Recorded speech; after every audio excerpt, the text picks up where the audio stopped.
Ooh, ooh, ooh, ooh, ooh, boom, boom, boom, tss, tss, boom, boom, boom, tss, boom, boom, boom. Yeah, let's go.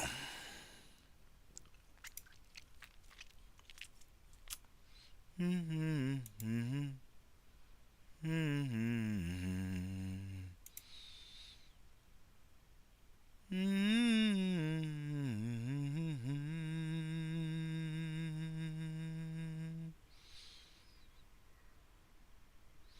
Weight loss by intermittent fasting can alter your brain activity.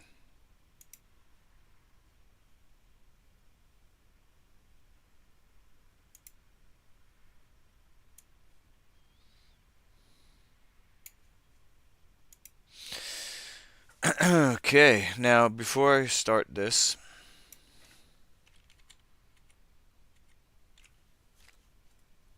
I'm gonna go get my tea.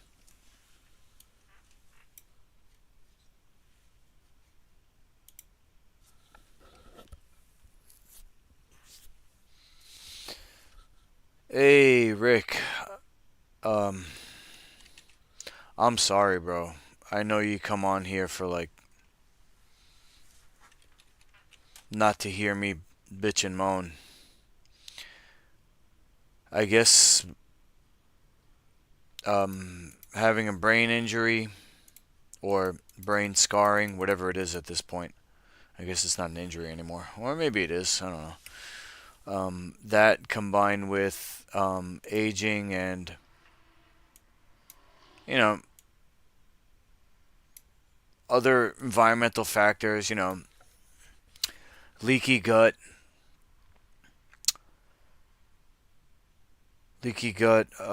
moldy apartment, you know, having my kids relationship with my kids gone, basically. I mean, compared to what it used to be, right? But if you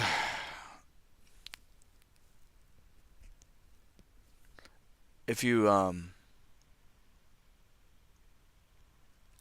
go back two live streams from earlier today, you'll see a recipe I made with lion's mane and white chocolate, and that turned my brain around. It's actually unbelievable. I went from being suicidal to actually having hope.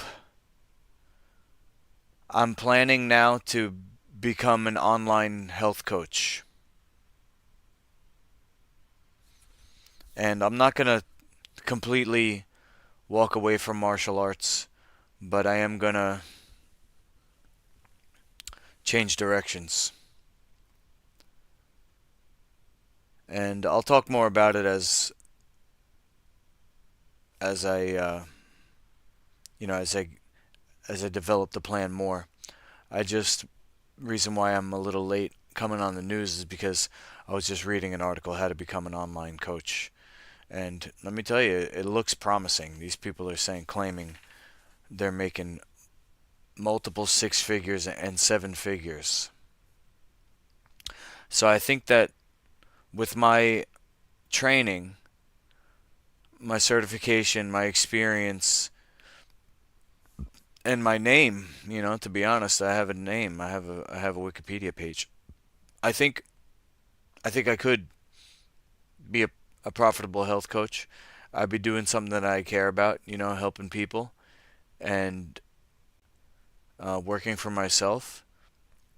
And I'll be free to still tour. I can still tour.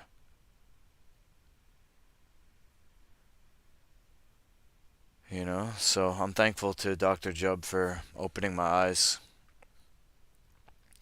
I never really could express how thankful I am for. Now this is the third time he saved my life. Holy, Dr. Jubb, mate. I probably would have lost patience a long time ago. God bless. What a guy. He's the best ever. And I had a bunch of other people, his students, who helped me and are still helping me. So I do want to pay it forward. I don't want to be belligerent and, keep on trying to do something that's not working. Yeah, the first time was when I walked into his shop and, or actually, the first time I would say was when I started listening to his lectures at the New Life Expo. Let's see if I could just pull it up real quick. We got New York City New Life Expo, Mark Becker.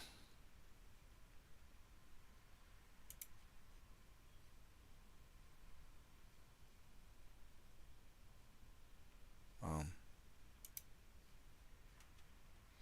New York Expo. It's called the New Life Expo. Let's see what kind of speakers. Whoa. Orgasmic Kundalini activation. Jeez. Jimmy Levy. Oh, I heard of him. Wow. Dr. Jubb used to speak here. Let's see who else. Inner Healer, Optimum Immune Health. It's a bit woo woo. They got the spiritual healers, our 5D self, what dying teaches you about living, energy healing and psychic surgery. Oh boy. They got the Scientologists there, they got the crystals. I'm not poo-pooing anything. I'm just, trying to give you an idea of all the different things they have. Ecstatic dance, light of flower meditation. Dr. Jubb used to speak, but then he got into it with Brian Clement, who was the the successor to Ann Wigmore.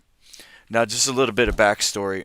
Dr. Jubb's doctoral work is in brain function and basically mapping out the English language. So they hooked up these SPECT. I'll show you what SPECT is. Light of light of blunt meditation. Yeah, nice, bro. What are you doing over there, Rick? Yeah, let's go. So SPECT. This is the brain. This is your brain on blunts, right? So SPECT is like a brain scan that they do, and Dr. Jubb did this with people speaking, and zing! Basically, they mapped out the English language. So this is how they can actually read your thoughts. They have remote cameras that can see heat, and they're very specific, and they can see how the brain function, and they can see what your internal words are. And that's how they can read your thoughts.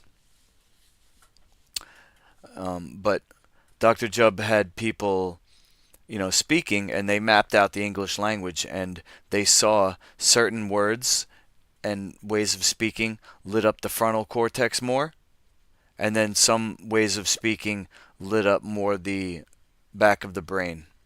And when you light up the frontal cortex, you have to light up the whole brain. So he calls it whole brain functioning. If you're in the back of the brain, it's only partial. And if you can get into the frontal cortex, it's the whole brain, lit up like a light bulb. So he came out with his whole brain functioning method,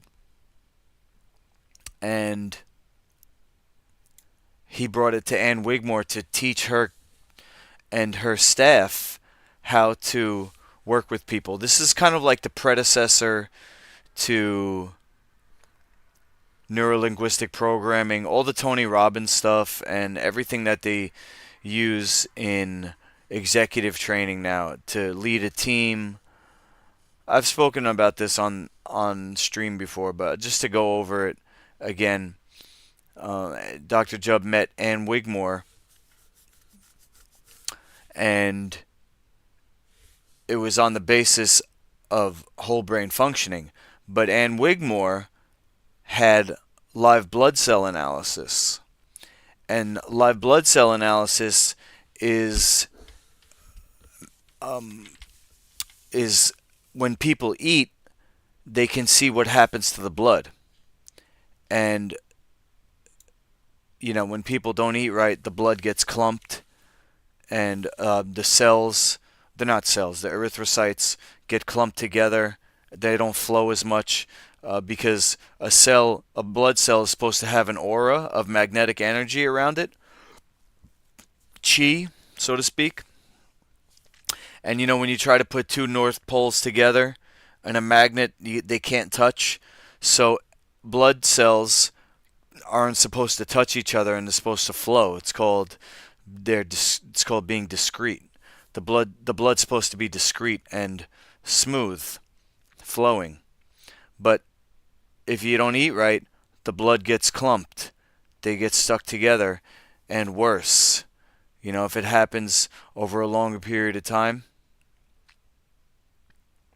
Yep, sickle cell is a blood disorder that happens, and there's a whole bunch of other things like spike proteins, come off the cell, which is basically what happens when the cell dehydrates so much. It's like pockets dehydrate, and they get like dips. Like imagine something is dehydrating, and it's like, you get like this, right? In different spots of the cell, and then so what's not sucked in looks like it's sticking out, and so you get something that looks like like spikes, because the middle is sucked in, and viruses get shed, and when the cells start to die, you get mold growing off it and turning into mold, and then you got fungus. And this is what Dr. Jubb saw under the microscope using live blood cell analysis, working with Ann Wigmore. So he took her program, and because he's like the greatest scientist in history, refined it even further. Imagine like a kid in a candy store or a kid playing a video game 16, 18 hours a day. He's studying. And he took her what she called living food. He took that and refined it further into life food. So the things that they don't do is the things that's living food but not life food is like juice, because it doesn't have fiber. You can't. It causes detox reactions. Sprouted grains and all type of like hybrids, corn, carrots, bananas, dates, beets, potatoes. Mostly it was the sprouted grains that they were doing a lot of, and like the green juice, the wheatgrass, the barley grass, there's some other things. The what is it? The green stuff that grows on the surface of the water. The chlorella and spirulina. You can have a little bit of it, but it's such a small amount. Imagine you're just eating pond scum. You're not going to do that. You can have just a tiny bit. But wild chaga. Wow, look at the size of that one. Garrett Kopp. He looks happy. Iridology. Okay. Matrix decoder. Anyway, Brian Clement took over when Ann Wigmore died, and it was on a panel. You see here it says panel. Dr. Jubb and he he called Brian Clement out on sprouted beans, and I don't know the exact discussion how the discussion went, but Dr. Jubb called him out on it, because sprouted beans aren't healthy, and they're they put people on sprouted beans and stuff. And Brian Clement, he used his pull with this guy Mark Becker, who runs the New Life Expo, and he kicked Dr. Job out, or Dr. Job left because Brian Mark Becker took Brian Clement's side. Maybe I don't know what exactly happened, but David Young double flute meditation lecture and concert. I'm just gonna quickly look this up because it sounds cool. David Young double flute. Here we go. You want to listen to Imagine? I'm gonna go get my tea. Let's pop this on.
Oh wow.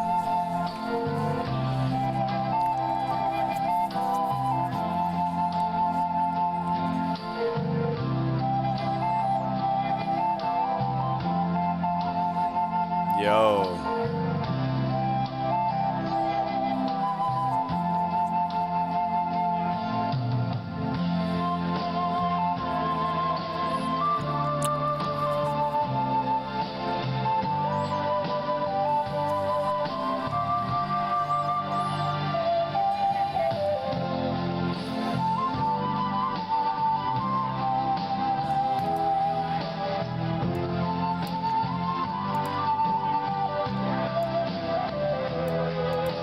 Hmm.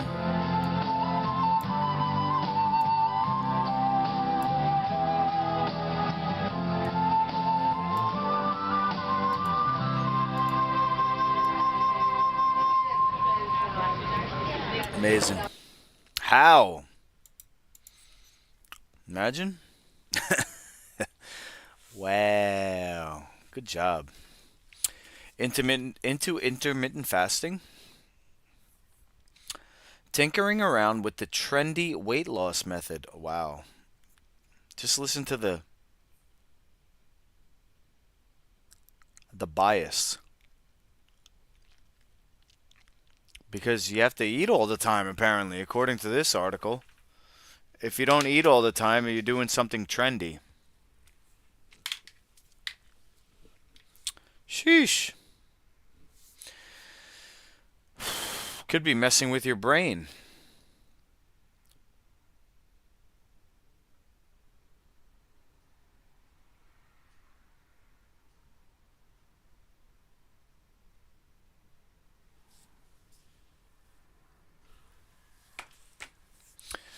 Before I read it, what I'll try to explain is this.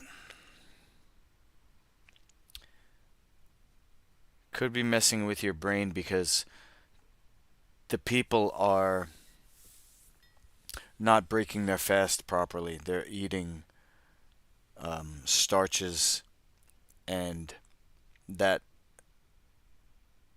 combined with protein could be animal protein.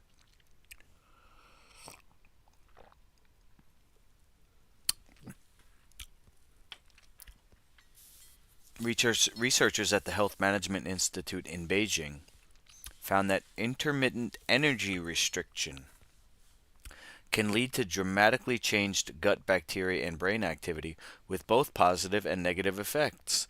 Okay, so the positive is from the fasting, the negative is from what they ate after.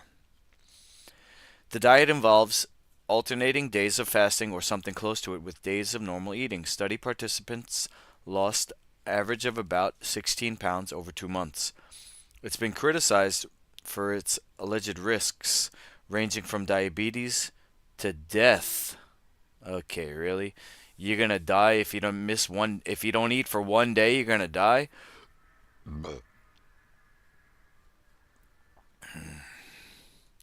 Once the study was completed, participants showed decreases in the activity of brain regions implicated in the regulation of appetite and addiction. Well, that's good. You're not as hungry, and you're not addicted. Also demonstrated an increase in abundance of bacteria that can gut bacteria that can help with attention, motor inhibition, emotion, and learning. Wow, all good. Is it time to eat yet, girl? Oh, you see? Look, what did I say? There's bread right there. And cold cuts. Oh my god, the worst of the worst. Bread and cold cuts. Yo. Come on, man. Here we show that intermittent fasting changes the human brain gut microbiome axis. The observed changes in the gut and the activity in addition related brain regions during and after weight loss are highly dynamic and coupled over time. Okay, so coupled means what? The more you do it, the more you get? Coupled, linked or connected in pairs. Um, Combined, connected. Okay. So the changes in the gut microbiome and in the activity in addition related brain regions are highly dynamic and combined over time.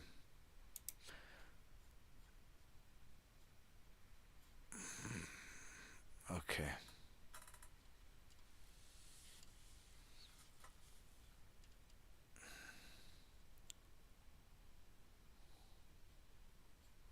I don't think this is the right Google search. Oh, this is supposed to be addiction. That's why. This is supposed to be addiction related brain regions. That's a typo. That's why I was like, why did the Google search come up with math? The results were achieved by studying poop from 25 people. Really? That's it? 25 people pooping? You got a study out of that? Come on, man. I could do that at the gym.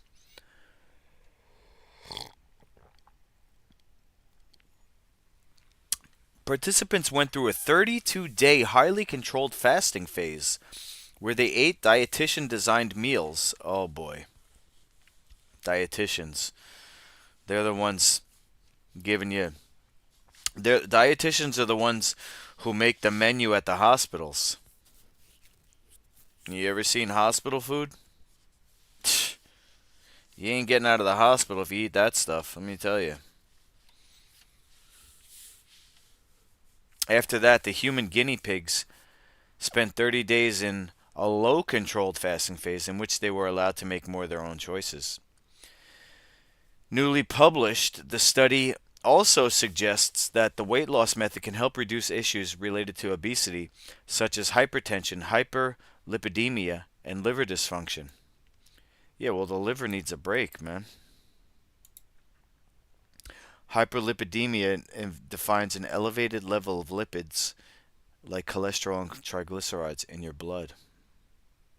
Doctors link this disease to atherosclerosis and other serious conditions like heart attack, stroke, and peripheral artery disease.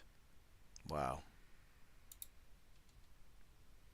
What's the best treatment? Oh boy. The main causes. Let's see. Not eating a nutritious diet. Shh. Come on, bro. You see this term? You see the way they word it? Not eating a nutritious diet. Tell us the truth. Instead of not eating a nutritious diet, say it's caused by eating. Then people would know what to not eat. But I wanted to know, what's the difference between atherosclerosis and arterial sclerosis? According to Penn Medicine, arteriosclerosis and atherosclerosis are similar, related conditions that affect the heart and blood vessels. Atherosclerosis is a subtype of arteriosclerosis, a vascular disease where the arteries become damaged from factors such as high cholesterol, high blood pressure, diabetes, or certain genetic influences. Got it.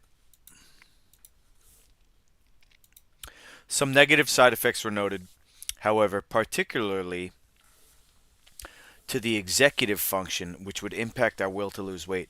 A healthy, balanced gut microbiome is critical for energy homeostasis and maintaining normal weight. In contrast, an abnormal gut microbiome can change our eating behavior by affecting certain brain areas involved in addiction. So the negative side effects were noted,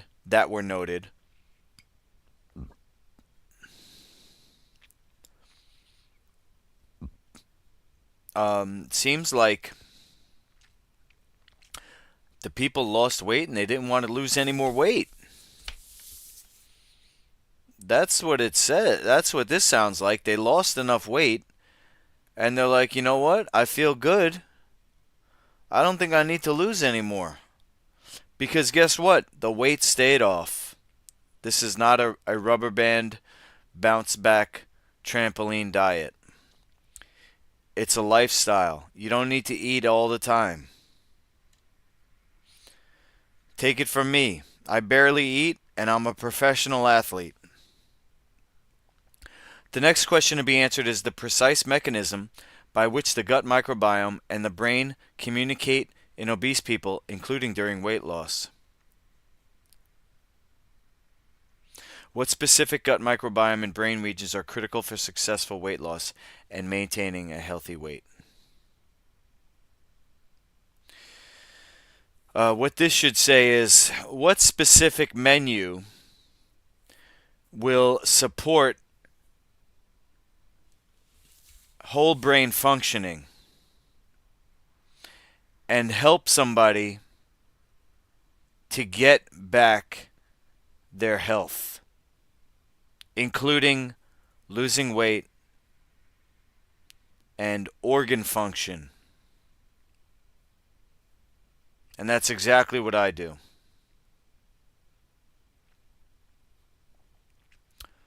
So message me 24/7 on masterluki.com. Now that I'm an online health coach, these are the things I have to do. Newsweek, weight loss, microbiome grain. I think this is what I just... Yeah, okay. Got it. Next. More dancers allege body shaming and bullying at UK ballet schools. Oh boy. This is like the movie with, what's his name? Miles Teller, when he was the drummer, and the teacher was just on him, on his ass 24/7. You know? when you get to these really high skilled schools, they ain't taking no shit. These schools, they're going to whip you into shape, and if you don't make it, it's better off that way. That's how they see it. If you can't take the abuse, you don't have what it takes to be the top ballet dancer. They're like soldiers. They're like elite soldiers. That's the way they're trained.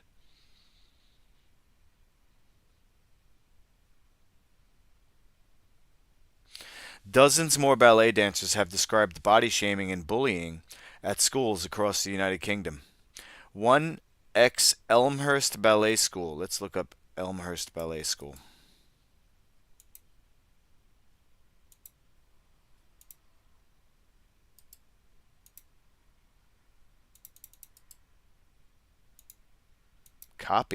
Scandal, huh? Oh, bullying. What's the most prestigious ballet school? Oh, Paris. All right.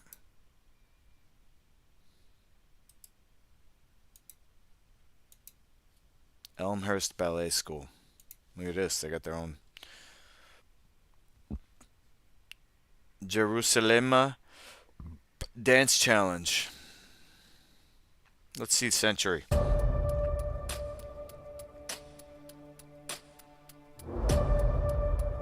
Look at the frame on these people. Holy. Narrow waist, broad shoulders.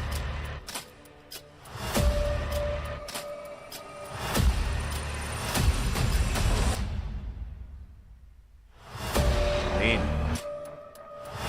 Wow.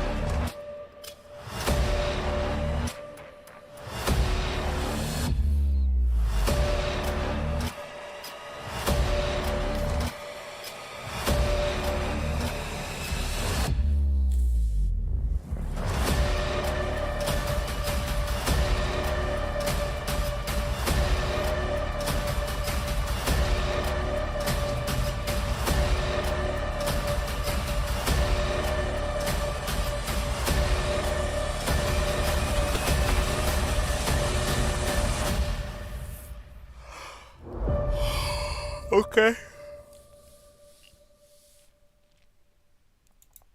Flexible and strong. Live, dance, learn, apply. World class. Exceptional dancers, exceptional people. Dude did a tornado kick. So did they live there?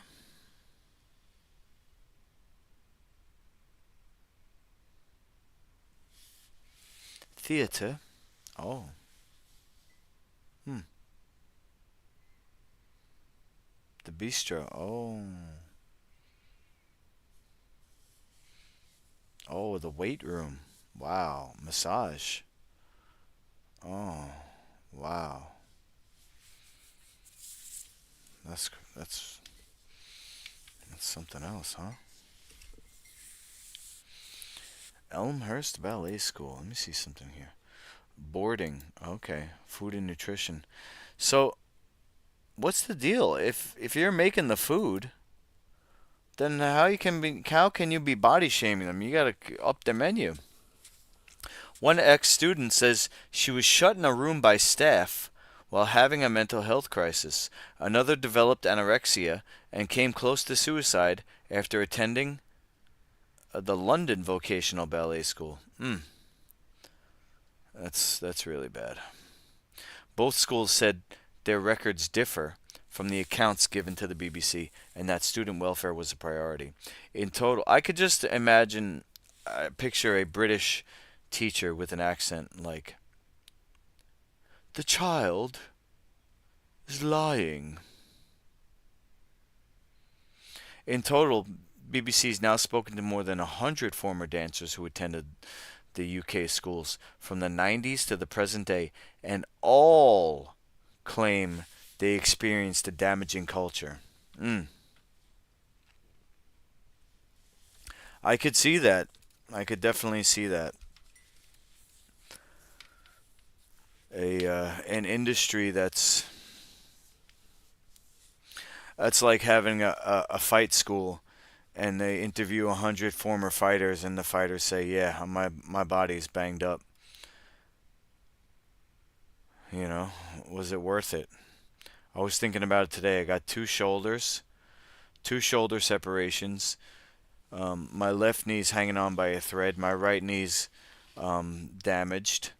You know, my hip, my ankle, my nose been broken several times. I got bone spurs in my neck, my middle back, brain injury,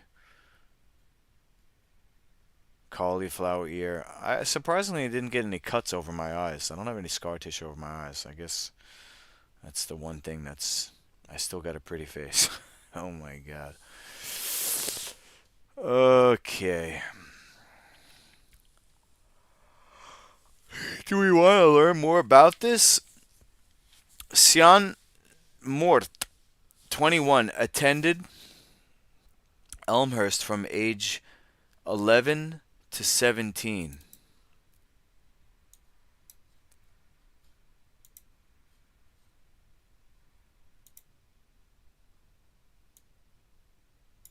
Just trying to get comfortable here.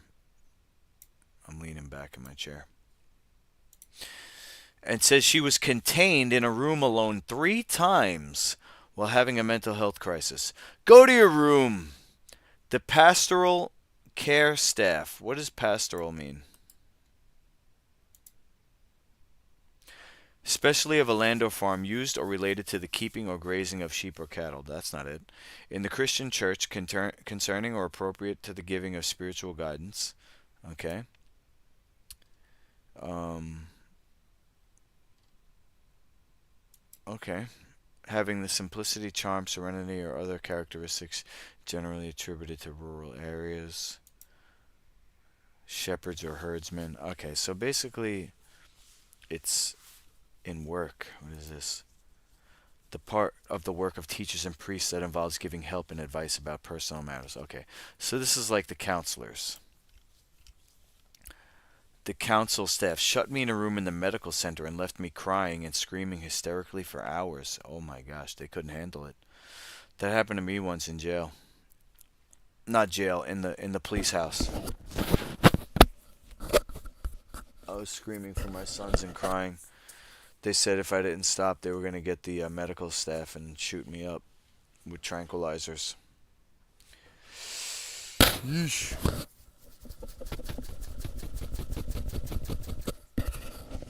She developed anorexia in her second year at the school. Same year, she won an award for Most Promising Dancer. It felt like validation for what I was doing, but then her anorexia worsened and led to interventions by the school, though one of those stopped her from attending ballet class, which she says only made her condition worse. It felt like I was being punished for being ill. On one occasion, she says she was humiliated after being weighed in front of the other students, berated for having an eating disorder, and told she'd not be allowed to dance. Ballet was everything I knew, and when they stopped me from doing it, I would get hysterical. They weren't nurturing. It was the opposite of that.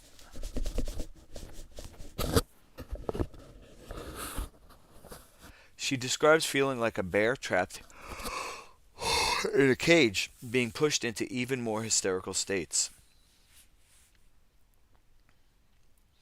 Her parents removed her from the school in 2019. Her dad said she'd been a shell of the person she once was. She was a very bubbly, confident, enthusiastic, and talented girl when she went in, and she came out a wreck. You know, when I was in grammar school, you know what, by the way, let me check my grades here.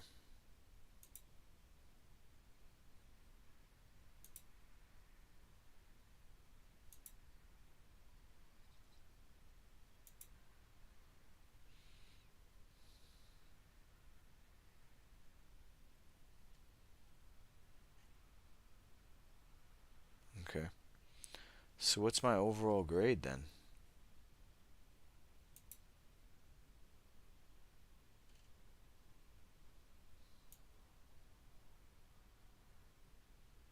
Oh, 0 points for no citations. A minus. Okay.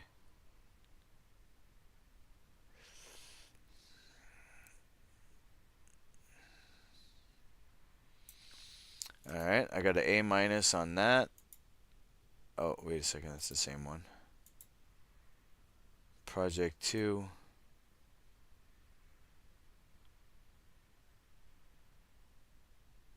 What did I get? What does that mean? 80.7. Oh, B minus. Okay. A minus, B minus. Project 2.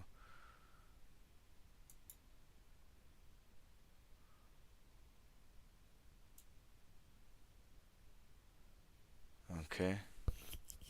B plus. What's my overall grade though? That's what I want to know.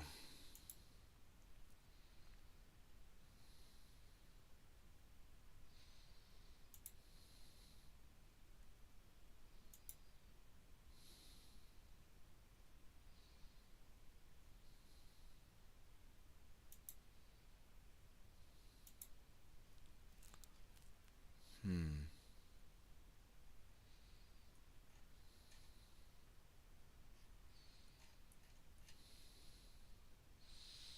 All right. I pretty much know what I got. I pretty much know what I got. I probably got a B. I probably got a B. Oh well. And then my next course starts 2 weeks from Monday, last Monday, so probably beginning of January. And then in week 4, I get $1,000 from my Pell Grant. Cha-ching! Did I finish high school? Londos, I have a degree in biology already from Nassau Community College. I don't know how I graduated high school, to be honest. I basically mailed it in for the last year, and I think I failed a course, but the teacher passed me anyway because she didn't want to deal with me. I don't know. But I got distracted. What I was going to say was when I was in grammar school, I was like one of the most popular kids. I had this club, and the reason why I went to my school page is because I had to write it. I wrote about it in one of my projects that during lunch and recess, I gathered up every boy in the whole grade, and I was the freaking ringleader. Something happened, I would say, when I went through puberty, when I started to get depressed. Uh, and then my mom put me in martial arts. It must have had something to do with having dairy because my dad raised us as vegetarian. So the grains in the dairy was a major staple instead of the meat. So most kids were having burgers and fries. I was having pizza and pasta. You know, kids, most kids were having meatloaf and chicken fingers, and I was having veggie burgers and fake hot dogs, soy hot dogs. You know, and peanut butter and jelly sandwiches and cream cheese and jelly sandwiches my mom used to make. Ugh, I hated those. Peanut butter and honey. We had peanut butter and honey sandwiches. Um, yeah, peanuts aren't good. Anyway, that just reminded me. She was a very bubbly, confident, enthusiastic, and talented girl when she went in, and she came out a wreck. So it started as a teenager, and then when I started getting hit in the head in martial arts, I guess it just got worse. Soy hot dogs like Apu, Naasapima Pedalon from The Simpsons. I mean, even Dr. Jubb admits that meat's healthier than soy, but he said he would eat the soy because of the ethics of animal farming. Yeah, soy beans are not food. Only insects eat beans.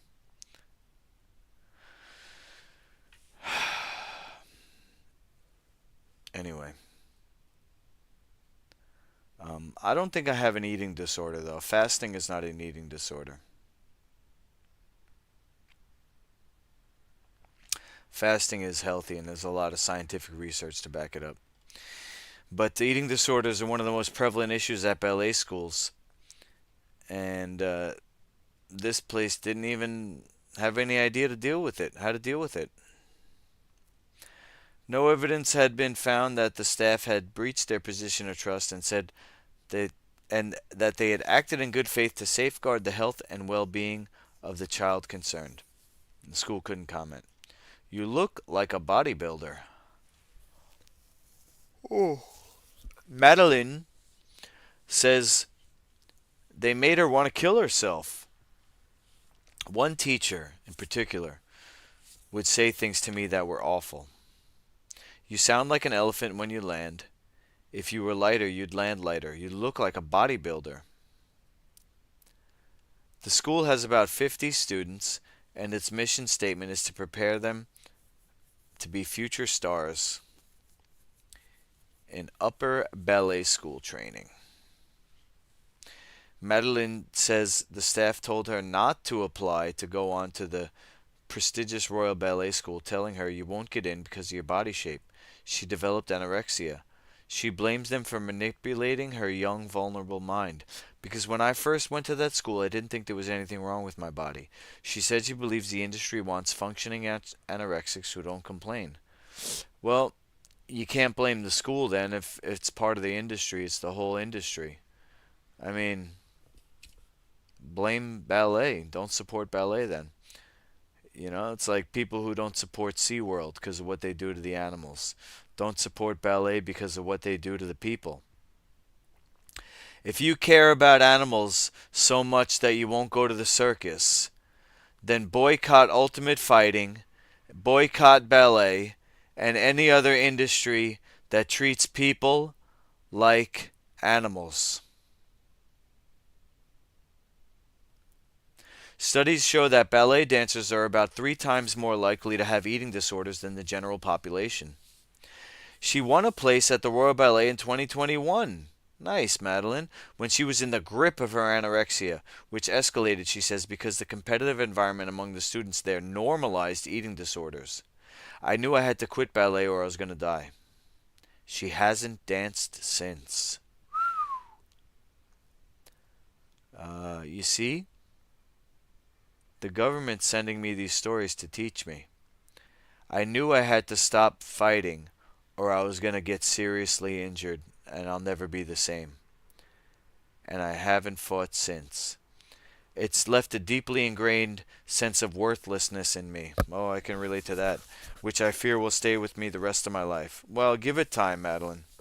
And get some lion's mane. I'll tell you, it turned me around quick smart. I can't believe it. Lion's mane and white chocolate. I ate so much today. Oh, this knee though. This is not good. They took cartilage out, and I think I got bone on bone in there. That's why it doesn't heal. Just keeps rubbing, grinding. I got freaking bone grinding on bone, maybe. Stupid doctors think they could just cut shit out. Oh, fuck. Cracks. The school said they had no records of any complaints made by Madeline or her family, and that it held material suggesting she'd had a positive experience overall at the school. It added that an Ofsted report in 2017 concluded the school's work in promoting pupil development and welfare was astounding. Congratulated for losing weight. They're a little thin for me. What do you guys think? Would you date a ballerina? I think I like fitness models the best. But the protein farts, that can't be good.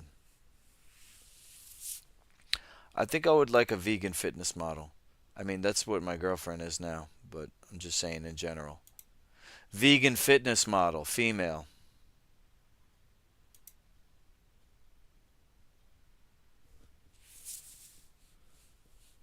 Whoa. This girl is too ripped. Holy, look at those abs. Seriously? I liked you better over here. No offense. Softer. Shredded. I don't know. Those abs look weird. I think they do drugs, to be honest, to get that ripped. You know, because girls don't naturally have high testosterone. So, who's this Chrissy Carvalho? She's number one, huh? Top vegan fitness model. Oh, she got the tag here. At vegan fitness model, Chrissy Carvalho. I'm not following you? Wow. Let's go, Chrissy. 50? No way. You're not 50. Come on. For real? Did she get a nose job? Her nose looks a little thin. Wow. That's 50, huh?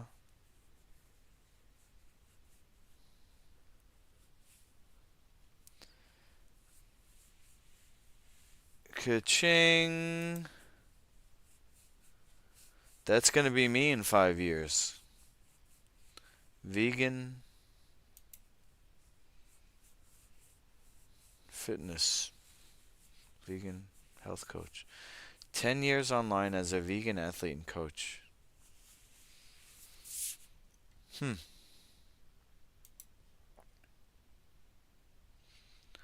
Melbourne. Oh, she's Aussie? Aussie, Aussie, Aussie. Oi, oi, oi. Sapphire. Wow, Sumter describes a teacher who would dig her nails into her flesh and say, I don't want to see your lunch. She attended that school until 2017 and developed an eating disorder within weeks of starting the school at 13. She describes being regularly humiliated by certain staff and says she was told she had deformed shoulders and would never be accepted into an upper school. The former student says she was congratulated when she lost lots of weight as a result of developing pneumonia. Sheesh. Weight loss was always congratulated, even though we were all already thin. About the same time, she says she suffered a serious injury in class but wasn't allowed to see the physiotherapist or take a break from training. She went on to train at a different school but left classical ballet behind and is now a contemporary dancer and choreographer. It took me years to repair my relationship with my body and undo the physical and emotional damage from my time at that place. It's going to take me years, huh? Maybe I'll never be the same. This knee's got me worried. I'm telling you the truth here. But I can't get this camera right. If I bring it over here. There we go. That was an easy fix.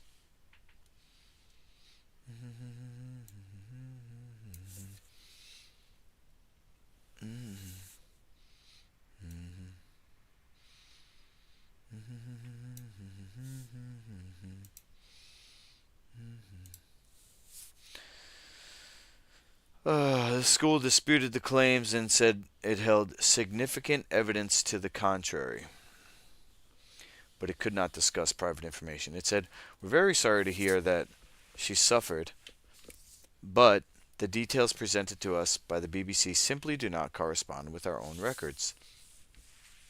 The welfare of our students is our highest priority.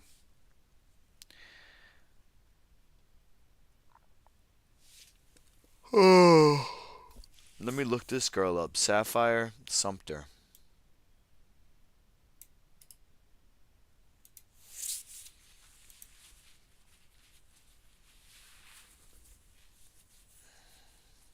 Dancer. This is her.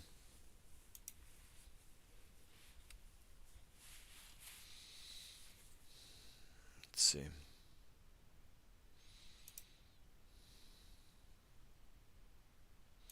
There's a man with a gun over there, telling me I got to beware. I think it's time we Stop. Hey, what's that sound? Everybody look what's going down.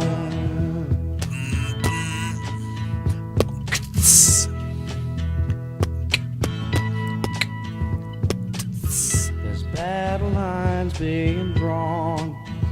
Nobody. Oh shoot, I'm gonna get a copyright strike for that. Dang it!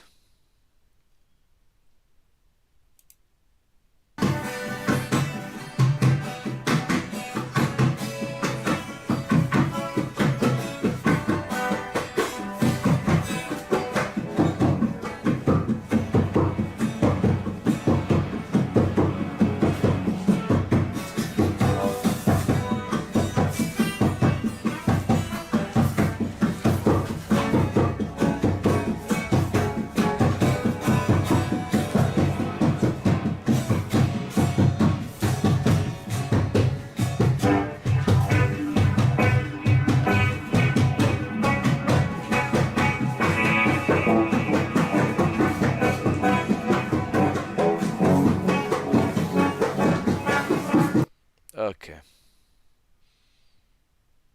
You know what that reminds me of? A quote my friend used to make fun of deadheads. And he said, Jerry Garcia could fart on a microphone and somebody would record it and sell it. Heyo! Alright, where were we? Teachers are traumatized dancers themselves. Just like in martial arts, teachers are generally ex-fighters. They don't know anything else. Look what happened to me. I tried to become a promoter even, and put more people in harm's way. Joe Tidswell. What a beautiful boy. Says he was body shamed about his physique by a ballet dancer at Elmhurst, contributing to him developing bulimia nervosa. Oh gosh, that's not good. I had an ex-girlfriend who was bulimic. I told her that it was actually a healthy response because the body was trying to get rid of the junk food. I said, if you eat Life Food Certified, you won't have bulimia because your body will appreciate the nutrition. I made her food. She stopped puking. I was right.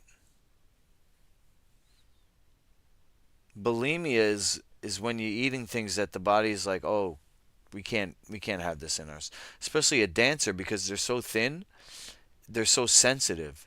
It's like you have a blank canvas, so anything you put on there is going to be noticeable. But if you go into somebody's house and it's just complete pigsty and there's shit everywhere, and you drop a wrapper on the floor, nobody's going to notice. But if you go into a place that's spotless and you have your shoes on and there's, dirt on the bottom, you're going to leave a footprint and people are going to see it. That's the metaphor here. Somebody who's so thin like a ballet dancer, they're going to be so sensitive to food. That's what I think.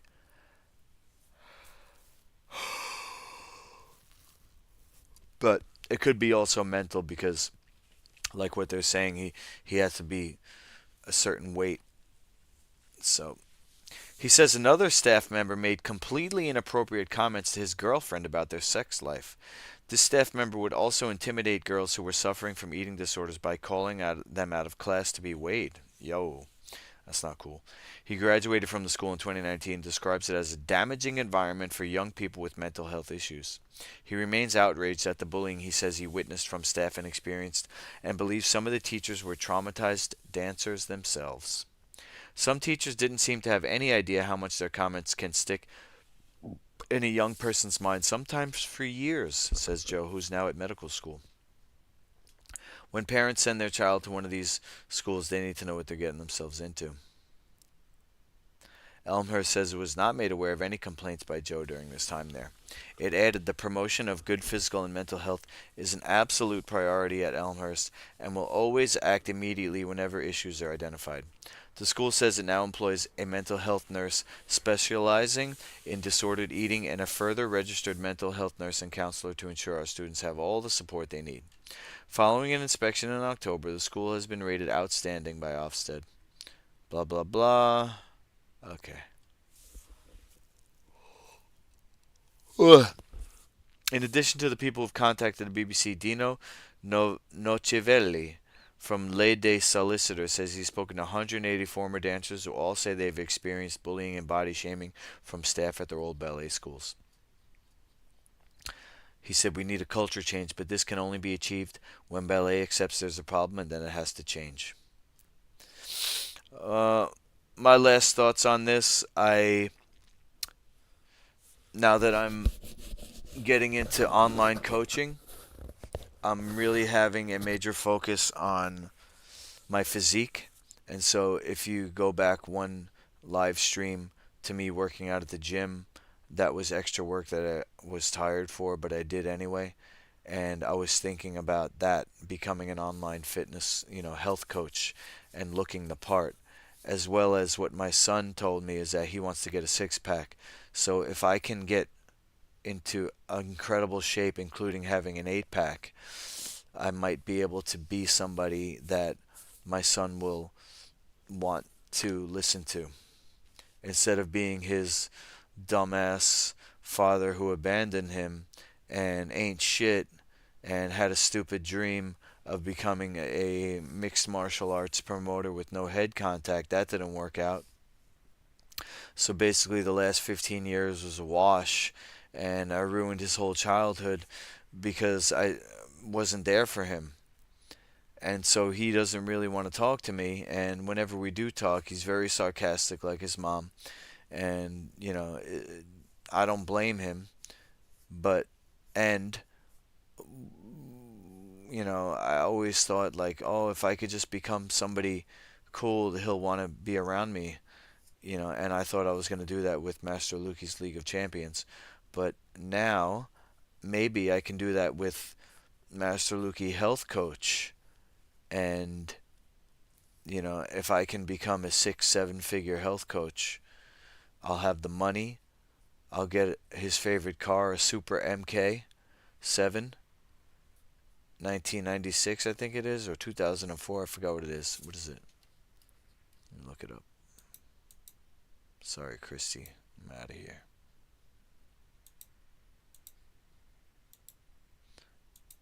Supra MK 2004.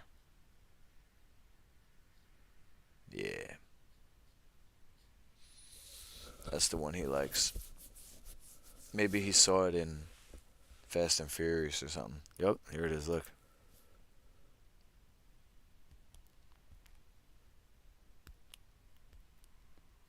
'94. He probably saw it in Fast and Furious.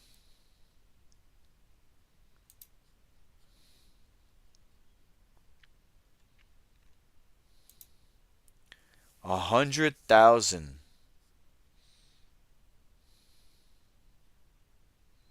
Mark IV.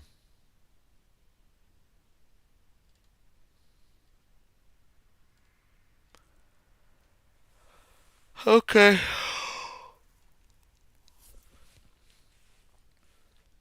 Where there's a will, there's a way, ain't there? Okay. So Dr. Jubb, he's going to be on the program tonight. So we'll probably have time for one more story. Let's take a look here.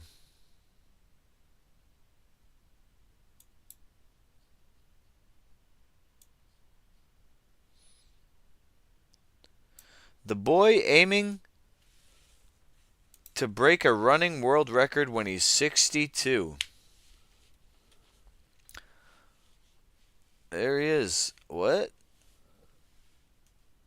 is going on here? A super fit Scottish schoolboy is working to break a world record for running but he will be in his 60s before he achieves his ambition. When 11-year-old Hayema,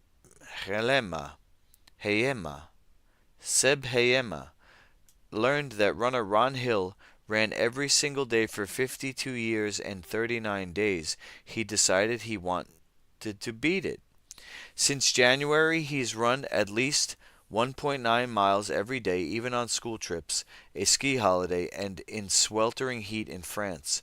Mr. Hill, who died in 2021, ran at least a mile a day from December 20, 1964 until January 31st, 2017, before ending his streak at 78 years old. For Seb to beat that record, he will have to run every day until early 2075, when he'll be 62 years old. Wow.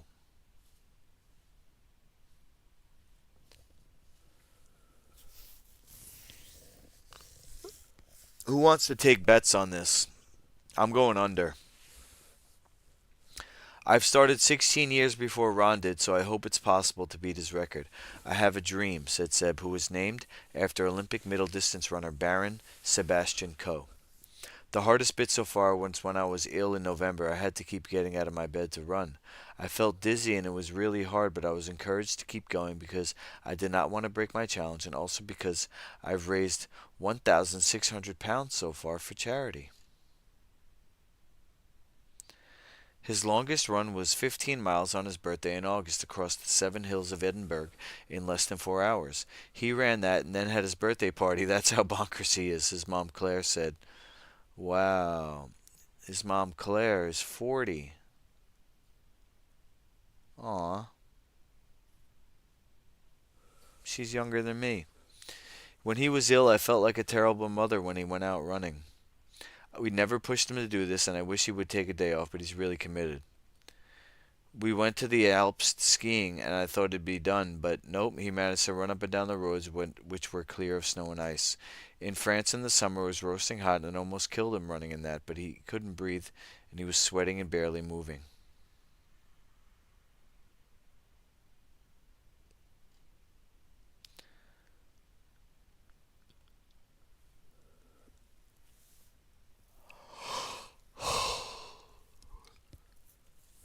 Ron Hill, who was born in Lancashire, ran even when he was seriously injured in 1993. He suffered serious chest injuries in a head-on crash. Determined to keep his record going, he defied doctors' orders and sneaked out to run a mile with a snapped sternum. Oh my God. When my mother and my wife went out to do the weekly shop, I walked quickly to a level stretch of road nearby, ran half a mile out and half a mile back, and was back in the chair before they got back, he said. Holy. He even ran a mile a day in a plaster cast for 6 weeks after an operation on his foot. Oh my. That can't feel good. Despite having a bad fall in February, Seb has been relatively injury-free all year.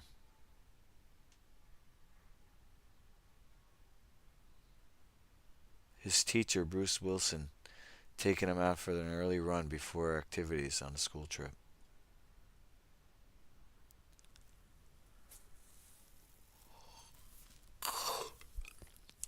His mom took turns with his dad running. What's been wonderful is that on the runs he chats us and opens us up. You see? Common activities. That's a great bonding experience. I wish I had that. Before, he wouldn't tell us any detail about school or anything, but on the runs he's not distracted by things going on in the house, so he tells us things. He's much more chatty and relaxed. It's been very sweet. God bless. Wow. That's beautiful. Look at the road. That's Scotland, eh? Gorgeous. His commitment to the challenge has seen him be late for playdates so he could run beforehand. His scout leader took him running each day during a camp, and his teacher took him running before activities on a school trip, blah, blah, blah. So far, he's run 808 miles and plans to have another 50K by the end of the year. He recorded all his runs on Strava.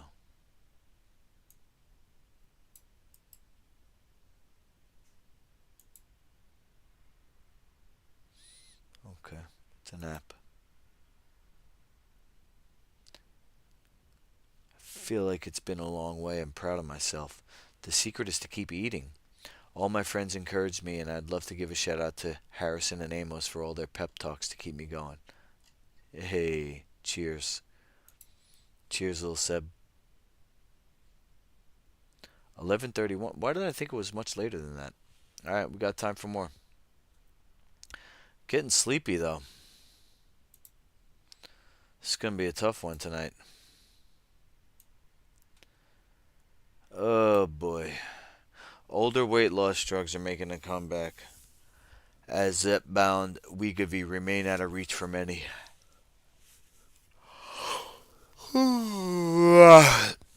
For Christine Nguyen, menopause hit just as the COVID-19 pandemic did. With both, she said, came unwanted weight gain. Yeah, I heard about that menopause weight gain.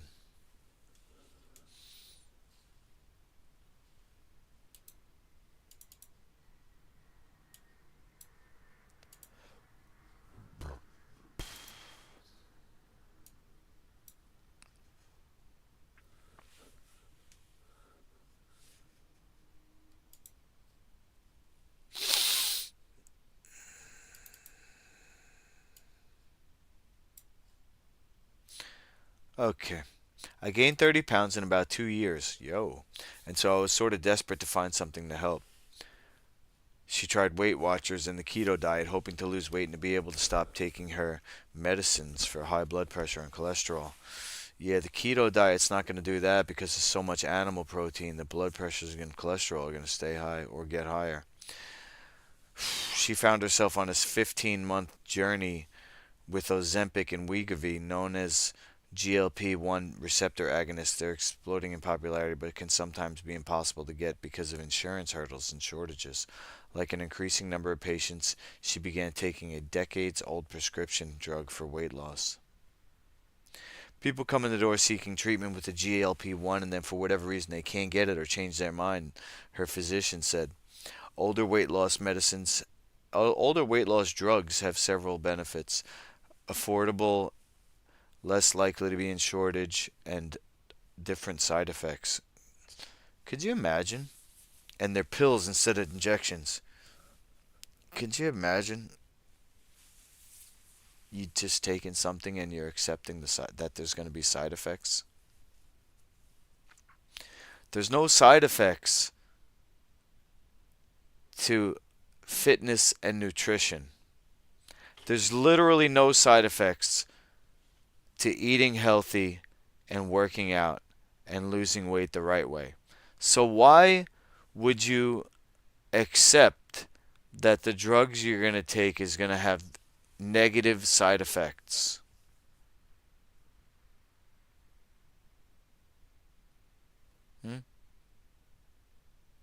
Why?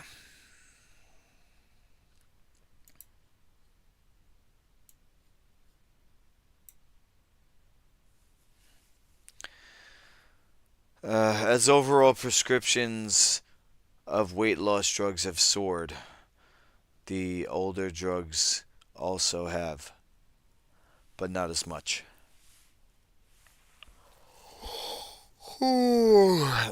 Battling insurance and shortages. I'm not fat enough. Her doctor prescribed an older medicine from the same class called Saxenda, and her insurance denied it because my BMI was not in the morbidly obese category. The U.S. CDC and Prevention defines obesity as a BMI of 30 or more, and this GLP-1 drugs is approved for people with a BMI of at least 30 or with a BMI of 27 and at least one weight-related condition like high blood pressure.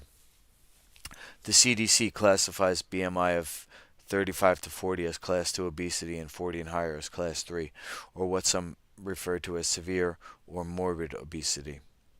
So I'm like, well, if you want me to become morbidly obese, I guess I'll come back and talk to you in about a year, because we'll probably be there by then. She said, I'm not fat enough or something. In the 3 months after she stopped Mounjaro, from August to November, she gained back about 80% of the 20 pounds she'd lost. It was alarming the rate I gained it back. It was at least a pound a week. That's when she was referred to the guy she's seeing now, an endocrinologist focused on obesity and diabetes at Beth Israel.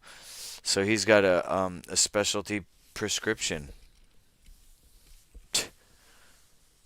I mean, seriously, I'm sorry to be negative here, but if his sole job is to prescribe drugs, then what exactly is he a doctor of? I mean, he's got a book and he's got diagnostic tools. So he gives you, he takes his readings, he gives you a diagnosis, and based on that, you're going to get a prescription.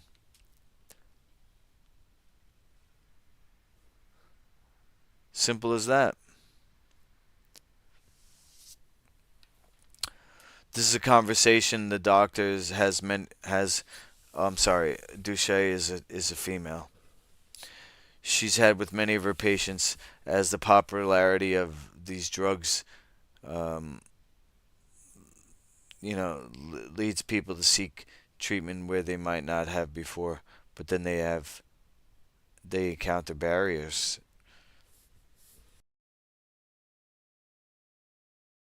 He's jumping on the bandwagon. I think there's this underlying sense of I should be able to do this on my own, which doesn't apply to a lot of other chronic diseases, and which I think is a misperception for many reasons. Well, you could.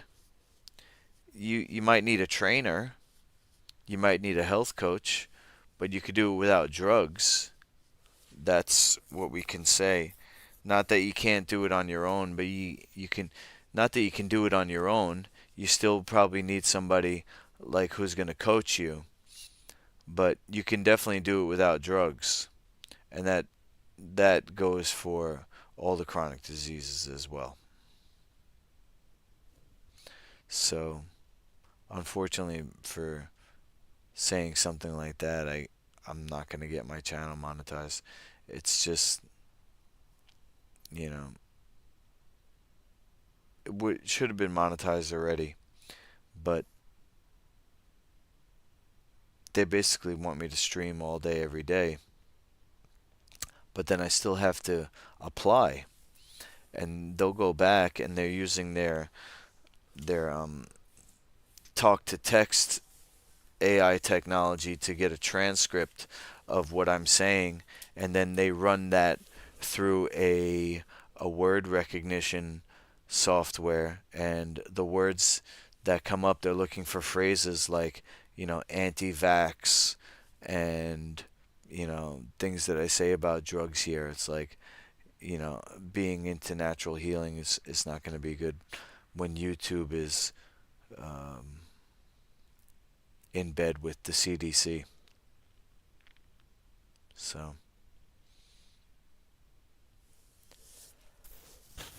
I probably don't have to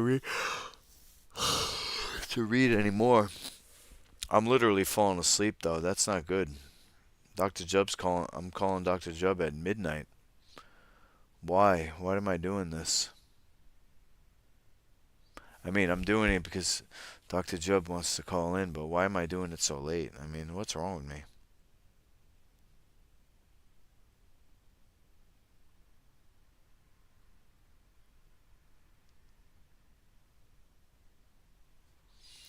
What's wrong with me, guys? I'm sure Lundos has an answer for that.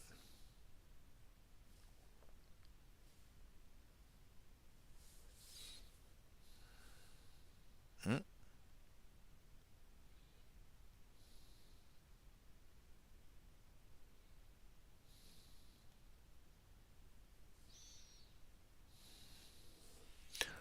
Alright.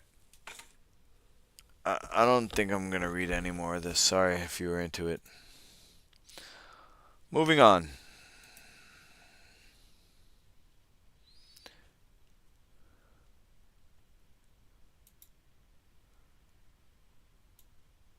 Men get postpartum depression too.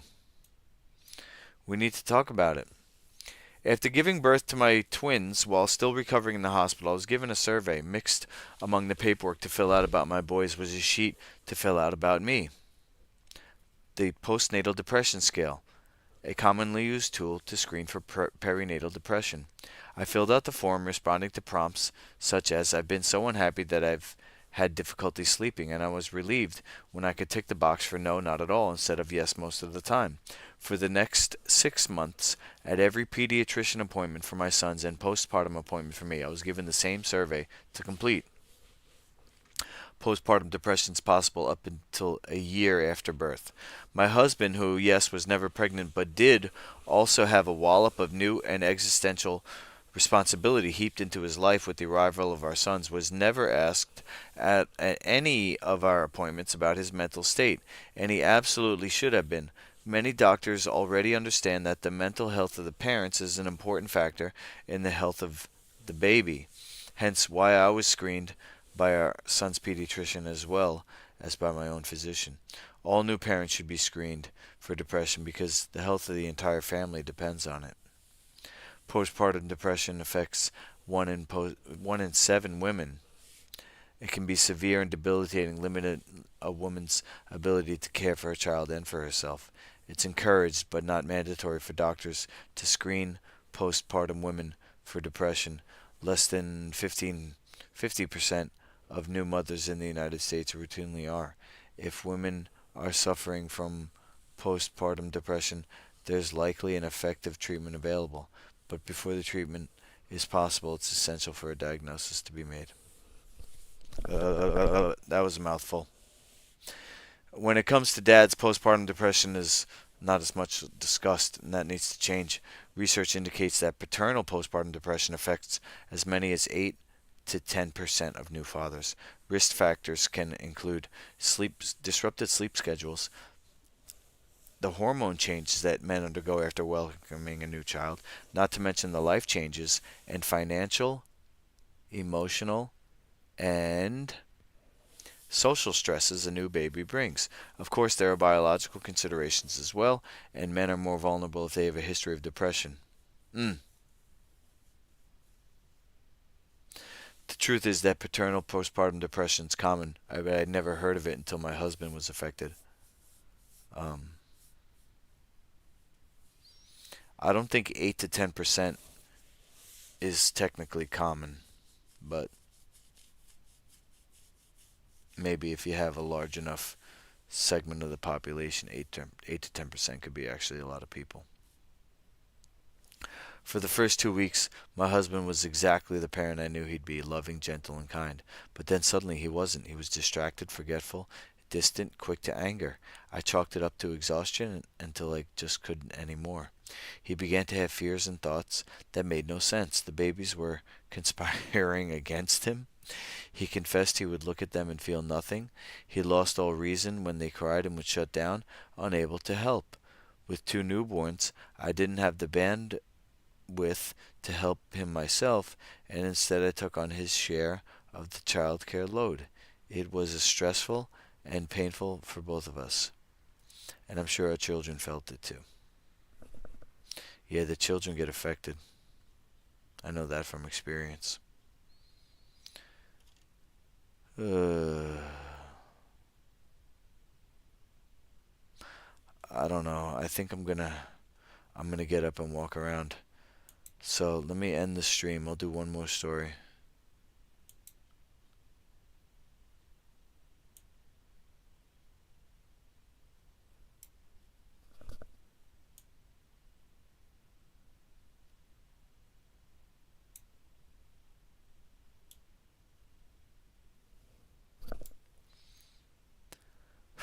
Sorry, falling asleep here.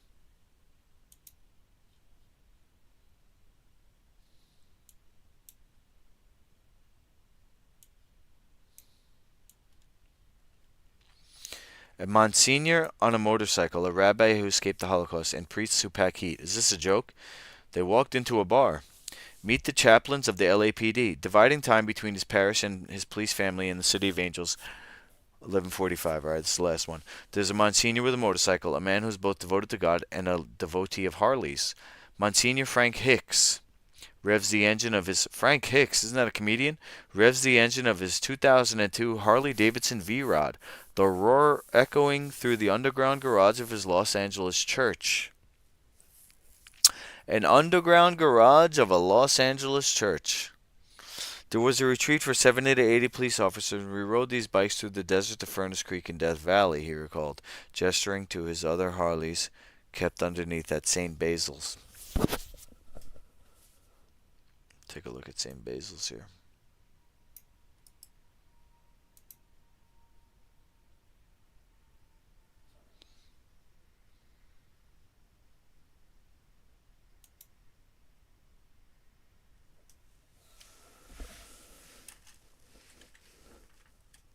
There we go. It's a Catholic church. Whoa, look at this place. That don't look like a church. Looks like an art museum. Can't be reached. Oh. Okay. What are they best known for? Okay, not the right one. Yo, that does not look like a church.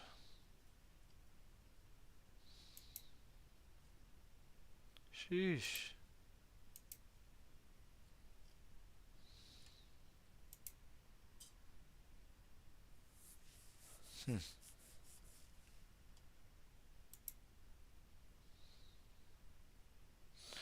That looks like a church. This part kind of looks like a church. A little modern now, right?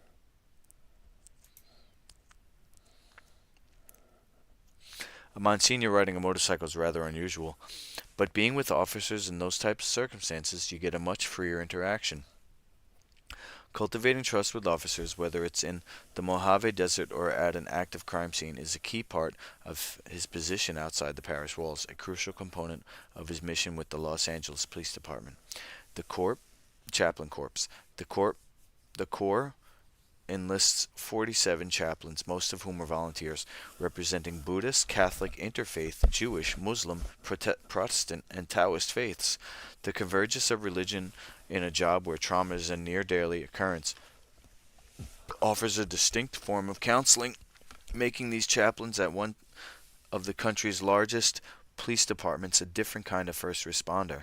LAPD chaplains work to build trust and break down stigmas around fears and emotions in a job that has historically viewed such topics as signs of weakness. Each police chaplain performs a solemn duty, delivering deeply needed solace, spiritual guidance, and compassion towards police officers who face relentless pressures and emotional strains. My presence among officers means that someone cares, the community cares. I see human beings, people who are trying to do their best, and I just want to walk with them. Less preaching, more listening. The Chaplain Corps in Los Angeles mirrors a national trend as law and, advocates say, meaningful part of bolstering resiliency within the ranks. Since 2020, we've grown to more than 600 chaplains in 32 states, said Mendy Cohen, Director General of the United States Chaplain Corps, an organization that trains clergy to serve in police, firefighting, healthcare, and aviation settings. There's a burning need for chaplains in police departments across all 50 states, she said.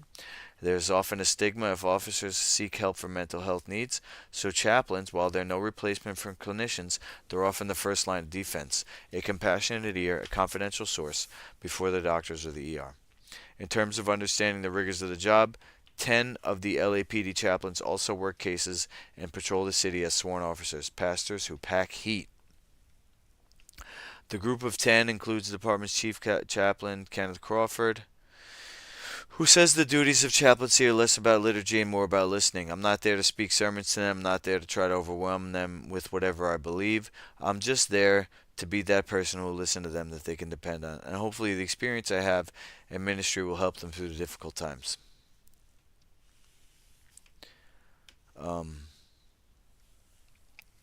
Let's see here. I'm going to fast forward because I got 10 minutes left. With incredibly high stakes tied to the mental health of first responders, LAPD officials detailed a multi-step vetting process to become a chaplain.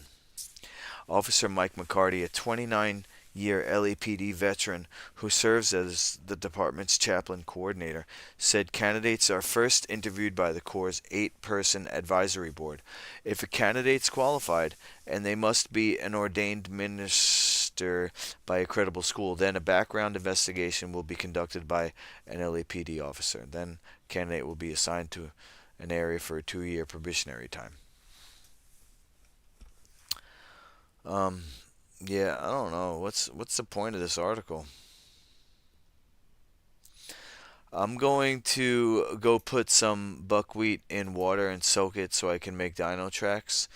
I have this weird like transition to fasting, and the last meal I have is a Master Luki recipe.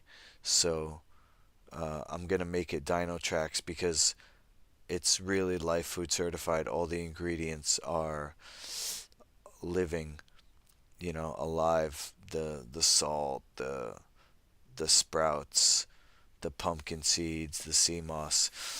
The chocolate I made today, it does have coconut sugar in there, and that's not living. So um, I do want to start fasting again, so I'm gonna soak some buckwheat and make tracks. Rick, did you get your tracks yet? I guess not, because you didn't say anything. But I hope you get them soon. I hope you enjoy them. I'm gonna end this stream, and then I'm going to come back on in 8 minutes with Dr. Jubb. So stay tuned. If you don't come back, I'll catch you on the next one. Okay? Over and out.